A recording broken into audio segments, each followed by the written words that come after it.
Hello guys, welcome to WTS channel.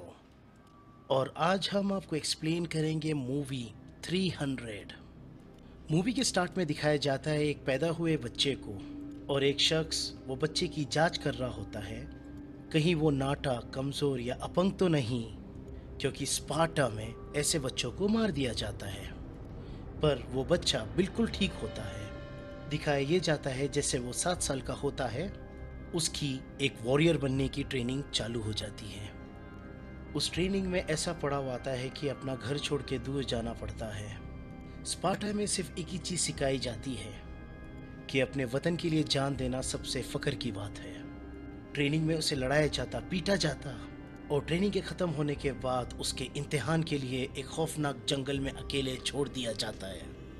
और उस ठंडी रात में, उस खौफनाक जंगल में उसके सामने एक भेड़िया आता है और थोड़ी कोशिश करने के बाद उस खूंखार भेड़ियों को मार देता है। और जब वो वापस लौटता है अपना देश स्पार्टा में, लोग सब उसे राजा बना देते हैं, जिसका नाम होता है लियोनाइडस। धीरे धीरे वक्त बीतता है। 30 साल बाद उसके पास दूत आते हैं फारस के, और इनके राजा का नाम होता है ज़क्सीज़, जिसके पास बहुत बड़ी सेना होती है। राजा लियोनाइडस कहता है, कहो दूत, मैं तुम्हारे लिए क्या कर सकता हूँ, क्या पैगाम है? दूत कहता है, ज़मीन और पानी। राजा लियोनाइडस कहता है दूत से कि तुम ज़मीन और पानी के लिए आए हो फारस से यहाँ? वो दूत कहता है कि हमारे राजा ज़क्सीज़ चाहते हैं कि तुम आधीनता स्वीकार कर लो। लेकिन दिखाया ये जाता है राजा लियोनाइडस इसके लिए मना कर देता है। दरअसल जब ये दूत आया होता है तो उसके साथ कई राजाओं के कटे हुए सर लेके आया होता है, ताकि उससे राजा लियोनाइडस को डरा सके, जो इसके साथ साथ राजा लियोनाइडस और उनकी पत्नी का अपमान किया होता है। इसलिए राजा लियोनाइडस उस दूत को, उसके सारे आदमी को मार देता है।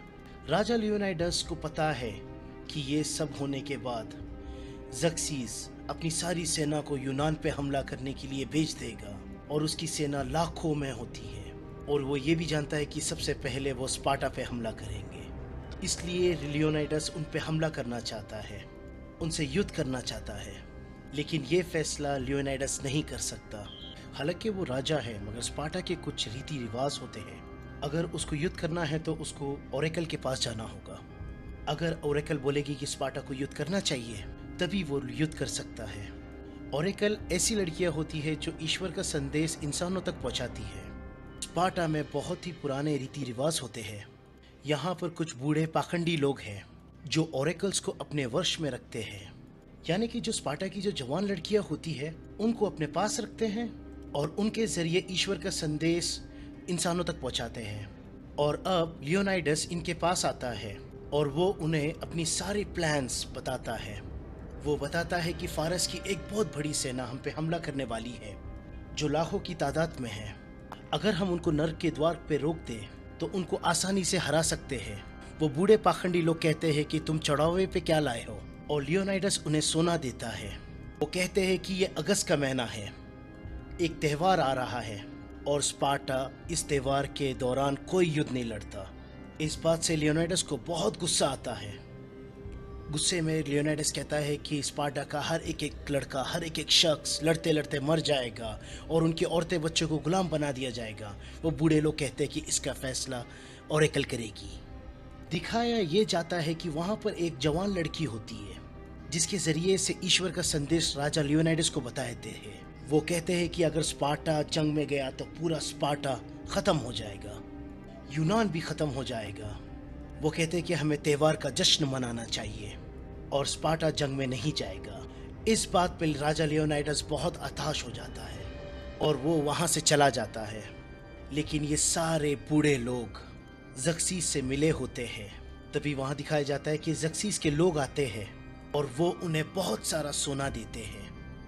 दरअसल ये पूरा संदेश गलत होता है, क्योंकि उन लोग लालच में बताया होता है, क्योंकि वो लोग चाहते हैं कि स्पार्टा ख़त्म हो जाए। अगर स्पार्टा ख़त्म हो गया तो फारस का राजा ज़क्सीज़ उन्हें बहुत सारा सोना देगा, उन्हें नई नई लड़कियां देगा, जो ये बूढ़े पाखंडी लोग चाहते हैं। अब दिखाया ये जाता है कि राजा लियोनाइडस बहुत परेशान होता है क्योंकि वो जंग नहीं कर सकता। उसकी रानी उससे कहती है कि हमारे राजा इतने परेशान क्यों है। लियोनार्डस कहता है अपनी रानी से कि मैं उस चीज़ को ख़त्म होते हुए नहीं देख सकता जिससे मैं ज़्यादा प्यार करता हूँ। उसकी रानी कहती है कि आप ये मत सोचो कि आप एक राजा हो या एक पति हो या एक पिता है। आप ये सोचो कि आप एक आज़ाद इंसान हैं, और एक ऐसी कंडीशन में एक आज़ाद इंसान क्या क्या कर सकता है, आप वैसे कीजिए। और अगले दिन दिखाया ये जाता है कि लियोनार्डस 300 लोगों को बुलाता है, और ये 300 लोग स्पार्टा के सबसे बहादुर सैनिक होते हैं। इनसे अच्छा योद्धा पूरे स्पार्टा में नहीं है। और ये 300 लोग ये तय करते हैं ये ज़र्क्सिस की लाखों की सेना का मुकाबला करेंगे।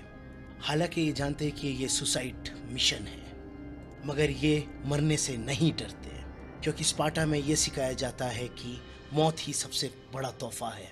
अभी वो अपना सफ़र तय करते ही है, उतने में इस राज के कुछ सांसद आ जाते हैं। वो कहते हैं कि ओरेकल्स बोल चुकी है, पुजारी कह चुके हैं कि युद्ध नहीं करना चाहिए, आप अपनी फौजों के साथ जंग पे नहीं जा सकते। लियोनार्डस उनको कहता है कि मैं जंग पे नहीं जा रहा हूँ, मैं बस टहलने जा रहा हूँ। ये मेरे 300 अंगरक्षक है। और इन्हीं सांसदों में एक सांसद जिसका नाम होता है थेरॉन, और ये ज़र्क्सिस के साथ मिलावा होता है, और इसी ने पुजारी को खरीदा होता है, और ये चाहता है कि स्पार्टा हार जाए, ताकि स्पार्टा हारने के बाद पूरा चार्ज, यूनान का चार्ज उसके हाथ में आ जाए। लेकिन जब लियोनार्डस कहता है कि मैं जंग पे नहीं, मैं टहलने जा रहा हूँ, घूमने जा रहा हूँ, तो फिर इस सांसद की पूरी चाल बेकार हो जाती है, और लियोनार्डस अपने लोगों के साथ नर्क के द्वार की तरफ चला जाता है, क्योंकि वहाँ पर ज़र्क्सिस की सेना आने वाली है। उसका यही प्लान रहता है कि ज़र्क्सिस की सेना को नर्क के द्वार पर रोके, क्योंकि लिए वो ऐसा पतला रास्ता है जहाँ पर ज़र्क्सिस की सेना हार जाने का 100% चांस होता है। अब ये जब जा रहे होते हैं सफ़र पे, एक आदमी इनका पीछा कर रहा होता है। ये एक कुबड़ा होता है जिसके पास एक ढाल और एक बाला होता है, और दिखाया ये जाता है कि इनका सफ़र शुरू हो जाता है, और रास्ते में एक गांव पड़ता है जिस पूरे गांव को किसी ने जला दिया होता है। ये सब मंजर देखे इन सबको बहुत गुस्सा आता है। तभी वहाँ पर एक बच्चा आता है जो अधमरी हालत में होता है, और राजा लियोनार्डस के पास आते ही वो गिर जाता है। और वो बच्चा कहता है कि यहाँ पर शैतान राक्षस आए थे जिनके बड़े बड़े पंजे थे, और उन्होंने सबको मार दिया। ये सुनने के बाद लियोनार्डस के सेना का एक आदमी कहता है कि फारसी भूतों के बारे में सुना था, इन्हें मारा नहीं जा सकता। लियोनार्डस कहता है कि इन्हें मारा जा सकता है क्या नहीं, इसका फैसला हमारी तलवारें करेगी। और वो वहाँ से आगे बढ़ जाते हैं, और दिखाया जाता है कि पूरी सेना संकरे रास्ते से होते हुए आगे पहुँच जाते हैं, समंदर के किनारे पहुँच जाते हैं, और समंदर में बहुत सारे फारसी जहाज़ होते हैं जो सब इन्हीं की तरफ आ रहे होते हैं। और तभी दिखाया जाता है कि बारिश शुरू हो जाती है, बिजली चमकना चालू हो जाती है, और समंदर में एक बहुत बड़ा तूफान आता है, जिसकी वजह से वो सारे के सारे जहाज समंदर में डूब जाते हैं, और सारे के सारे स्पार्टन यूनानी खुशियाँ मनाते हैं। लेकिन सिर्फ एक आदमी शांत होता है, और वो होता है राजा लियोनार्डस। अब इन्हें सबको लगता है कि फारसी की सेना तबाह हो चुकी है, लेकिन जब ये पहाड़ी की दूसरी चोटी से देखते हैं और वहाँ पर देखते हैं कि हज़ारों जहाज़ वहाँ पहुँच चुके हैं, और फारसियों की तादाद यहाँ लाखों में होती है, जिन्हें हरा पाना मुश्किल ही नहीं, नामुमकिन है। और इनकी स्ट्रैटेजी के मुताबिक जिस पहाड़ी पे इन लोग हैं, जहाँ डेरा डाले हैं, उसे नर्क का द्वार कहा जाता है, और यहाँ के रास्ते बहुत संकरे हैं, और यहाँ से स्पार्टा जाने का एक ही रास्ता है, वो है नर्क का द्वार। और इस संकरे रास्ते में फारस की पूरी सेना से ये स्पार्टन लोग लड़ सकते हैं, क्योंकि इन रास्तों में फारस की पूरी सेना इनके साथ एक साथ नहीं लड़ सकती। फारस को टुकड़ों में लड़ना होगा। और अब राजा लियोनार्डस अपने सेनापति से कहता है कि हमारे पीछे आने का कोई और रास्ता है। उसका सेनापति कहता है कि नहीं, ऐसा कोई रास्ता नहीं है। तभी वहाँ पर वो कुबड़ा आ जाता है जो पहले दिन से राजा लियोनार्डस की सेना को फॉलो कर रहा होता है, और वो कहता है पश्चिम की चट्टान के वहाँ से एक रास्ता है, वो चरवाहों का रास्ता है। अगर फारस की सेना को रास्ता पता चल गया और वो वहाँ से आ गए तो हमें चारों तरफ से घेर सकते हैं। और ये वही कुबड़ा इंसान है जो पूरे सफ़र में इनका पीछा कर रहा होता है, और वो भी राजा लियोनार्डस से कहता है कि मैं भी आपकी मदद करना चाहता हूँ, मैं भी जंग में शामिल होना चाहता हूँ, मैं भी लड़ना चाहता हूँ। लेकिन उसकी शारीरिक स्थिति ऐसी नहीं होती है कि वो युद्ध में लड़ सके। लियोनाइडस कहता है कि तुमने तो स्पार्टन योद्धा के कपड़े पहने हुए होते हैं। वो कहता है कि मेरे पिता एक स्पार्टन, एक योद्धा थे। मैं कुबड़ा ही पैदा हुआ था और इसलिए ही मेरे माँ बाप को स्पार्टा छोड़ना पड़ा, नहीं तो मुझे स्पार्टा में फना कर दिया जाता। क्योंकि स्पार्टा में अपंग बच्चों को मार दिया जाता है, जैसे कि हमें दिखाया है फिल्म की शुरुआत में, इसलिए उन्हें स्पार्टा छोड़ना पड़ता है। वो कुबड़ा कहता है कि मुझे मेरे पिता ने लड़ना सिखाया है, युद्ध करना सिखाया है। लियोनाइडस कहता है कि तुम अपनी ढाल को उठाओ, उठाओ, जितना ऊपर उठा सकते हो उस ढाल को उठाओ। मगर वो कुबड़ा नहीं उठा पाता क्योंकि ढाल बड़ी भारी होती है। लियोनाइडस कहता है कि मैं तुम्हारी हिम्मत और तुम्हारे जज्बे की कदर करता हूँ, लेकिन तुम जंग में लड़ नहीं सकते हो, क्योंकि हर एक योद्धा अपने बाई तरफ की योद्धा ढाल से अपने सर से लेकर पैर तक की रक्षा करता है। वो एक दीवार बन जाती है ढाल से अपने बाई तरफ की योद्धा के लिए, और कहता है कि एक कमज़ोर कड़ी हम सबको कमज़ोर कर सकती है। इसलिए राजा लियोनाइडस कहता है कि अगर तुम्हें मदद करना है, जो जंग में जो जख्मी हो जाते हैं उनकी मदद करो, ये एक बहुत बड़ी मदद होगी। लियोनाइडस कहता है कि मुझे माफ़ करना मेरे दोस्त, और वो वहाँ से चला जाता है। इस बात से वो कुबड़े का दिल टूट जाता है, क्योंकि वो एक योद्धा बनकर अपने माँ बाप का नाम रोशन करना चाहता है। और अब जब राजा लियोनाइडस उसे मना कर देता है युद्ध पे नहीं आने के लिए, नहीं लड़ने के लिए, और वो गुस्से में अपना भाला ढाल सब फेंक के वहाँ से चला जाता है। वहीं दिखाया जाता है कि फारसी की एक टुकड़ी आगे बढ़ती है उस नर के द्वार में, और 300 स्पार्टन्स उन सब का मुकाबला करने के लिए तैयार होते हैं। और उस वक्त राजा लियोनाइडस और उसकी 300 सेना ज़र्क्सीस के हज़ारों लोगों को मार देते हैं। और उस वक्त दिखाया ये जाता है कि 300 लोगों को बहुत बड़ी जीत हासिल होती है। उस युद्ध में राजा लियोनाइडस कहता है कि आज कोई भी स्पार्टा मरेगा नहीं। और इसके बाद ज़र्क्सीस खुद राजा लियोनाइडस से मिलने के लिए आता है। लियोनाइडस कहता है कि लगता है तुम हो ज़र्क्सीस, फारस का राजा। ज़र्क्सीस कहता है कि तुम्हारा कबीला बेमिसाल है और तुम एक देवता के सामने खड़े होकर भी बेखौफ हो, लेकिन मेरे खिलाफ खड़े होना बेवकूफ़ी है। लियोनाइडस कहता है कि तुम्हारे पास गुलाम ज़्यादा है मगर योद्धा कम है, और बहुत जल्द तुम्हारे हंटरों से ज़्यादा स्पार्टन के भालों से ज़्यादा खौफ होगा। ज़र्क्सीस कहता है कि वो हमारे हंटरों से डरते नहीं हैं, वो डरते हैं हमारी रूहानी ताकतों से।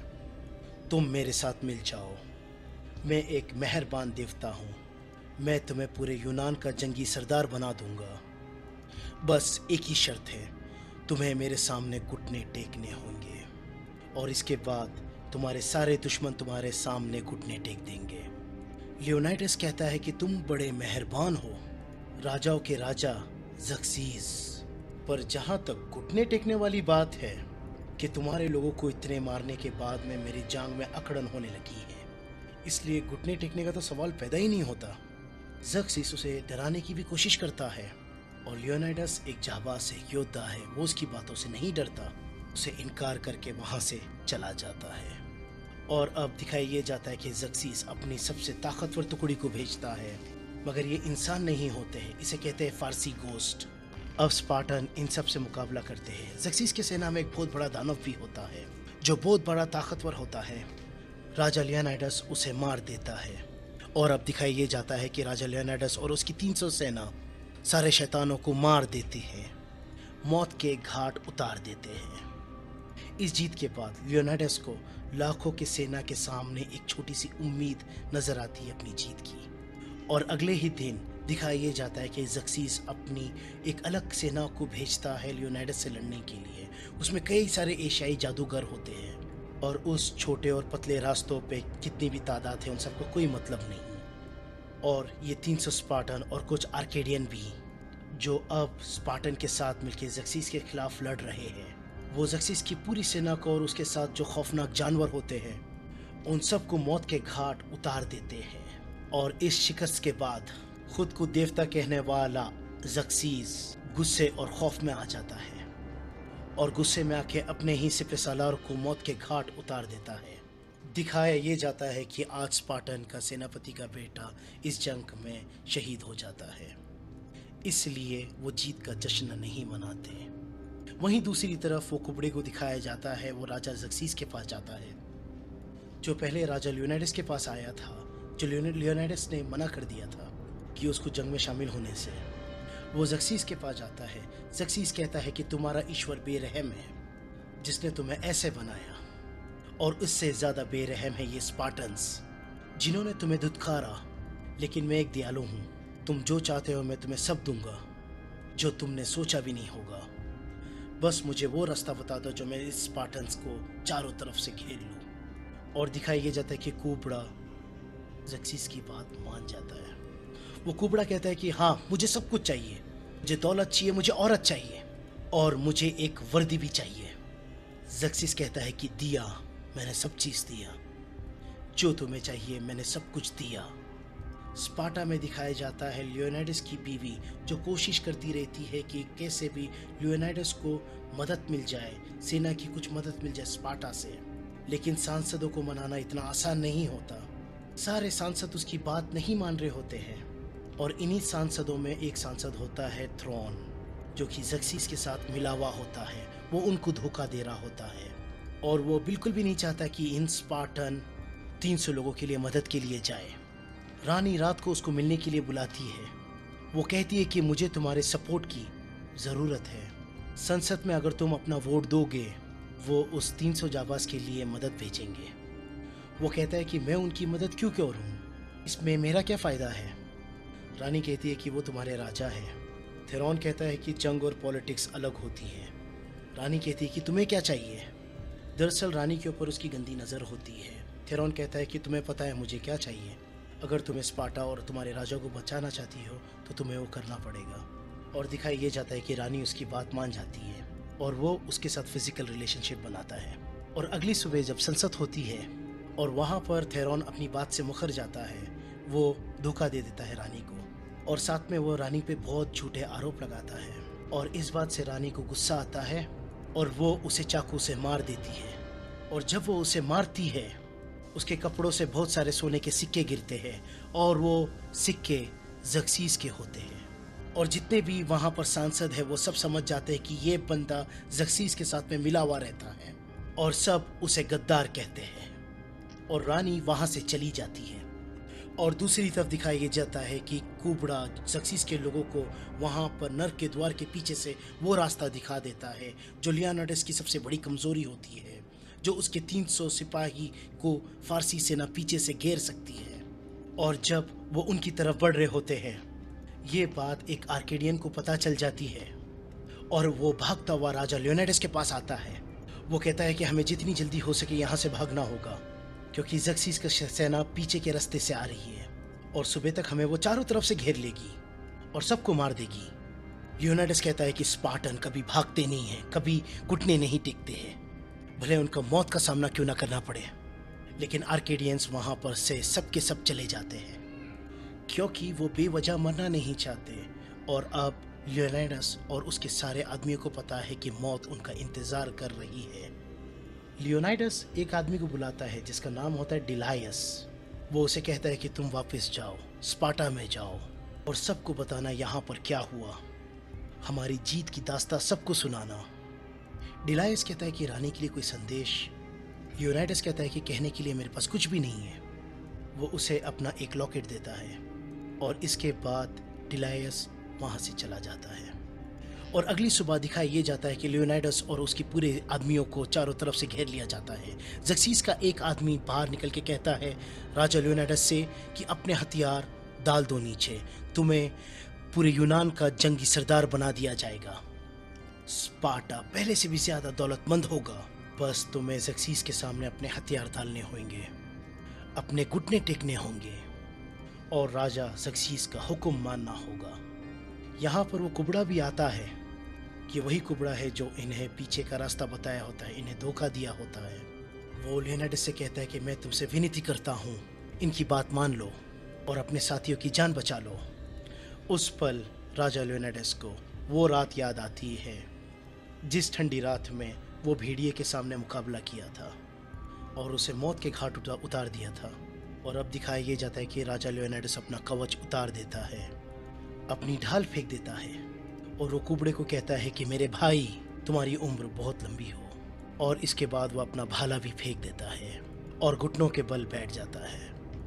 उसे अपनी रानी याद आती है जिसे वह बहुत प्यार करता है। और तभी अचानक से लियोनार्डस अपने एक आदमी को आवाज लगाता है, स्टैलियस। और स्टैलियस भागता हुआ आता है और लियोनार्डस के ऊपर पैर रखकर उछलता है और ज़क्सीस के दूत को अपने भाले से मौत के घाट उतार दिया जाता है। ज़क्सीस कहता है कि खत्म कर दो इन सबको।